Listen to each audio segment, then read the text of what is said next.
More information on the new power line into the troubled power plant at the nuclear facility to our north. Let's get to nuclear physicist David Albright. He's president of the Institute for Science and International Security in Washington, an organization focused on bringing greater transparency to nuclear activities around the world. Sir, it's good to talk to you. What do you make of this long power cable and the timing thereof?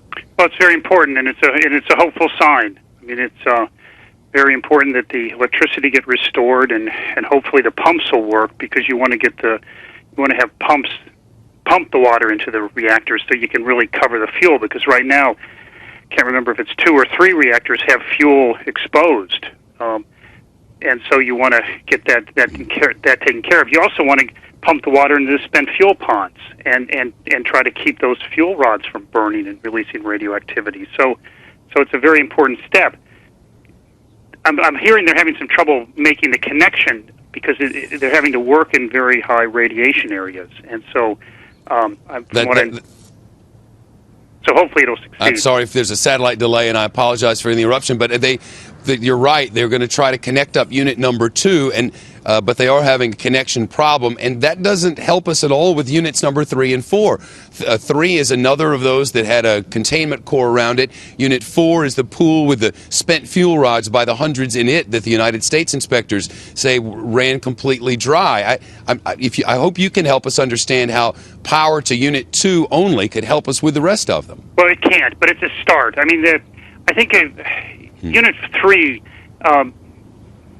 I guess yesterday, Japanese time, had very high radiation doses right outside the building. I mean, if you'd stayed there 8-10 hours, if the dose rate would be so high that you could get enough radiation where you could have a good chance of dying if you were untreated. So I think probably the biggest problem with rehooking the electricity right is going to be dealing with the radiation levels that are at these reactors. And so I think 2 is probably a little easier.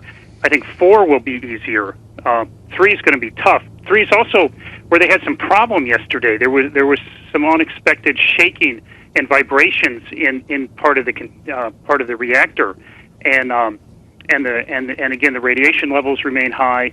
Number 3 is where they were trying to dump water into the spent fuel pond, and after doing that, the radiation levels still didn't come down. So I think 3 is a particular problem that's going to require a lot of attention and will need electricity. So it's going to be very important that they rehook the electricity to number 3 also. You know, everybody sort of understands what happens if you put water onto a surface that's very, very hot. For instance, by way of a very poor analogy, if you've burned something into a skillet on the stove and it's sat there too long and it's burned down to almost nothing, and you pour water on that very hot surface, steam comes up, and then whatever was on that skillet sort of comes up with it. And it's been my understanding that that's sort of the way the radiation works as well. So why would you want to put cold water on a hot surface that emanates radiation when you do so? Well, I think the idea is to put up with that, but then try to still cool it down, because the skillet will get cool. But you're right, and there's a little more dangerous twist to this. If you pour water in, the fuel's dry, the steam actually reacts with the zirconium metal cladding and it ignites, and so you can have the fuel burn, and then if the cladding burns, then it can break open or burst, and then the radioactive material can start to come out, the parts that can, in a sense, boil out, radioactive cesium, radioactive iodine. And so so it's a tricky maneuver, and so, but I'm thinking they're making all kinds of, in a sense, deals with the devil, and trying to try to perhaps cause some harm, but prevent a greater harm. Right.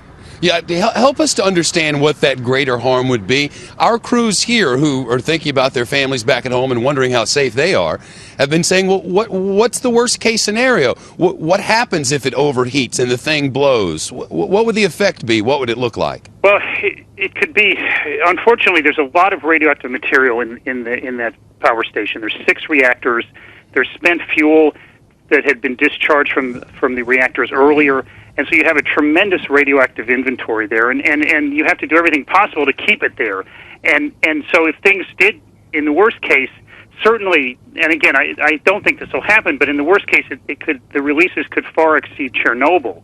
because there's so much more radioactivity at that site than was affected by Chernobyl. That Chernobyl was at a station with three other reactors, but there was never a point in time where those three reactors were had any danger of blowing up or releasing radionuclides. So it was one reactor at Chernobyl.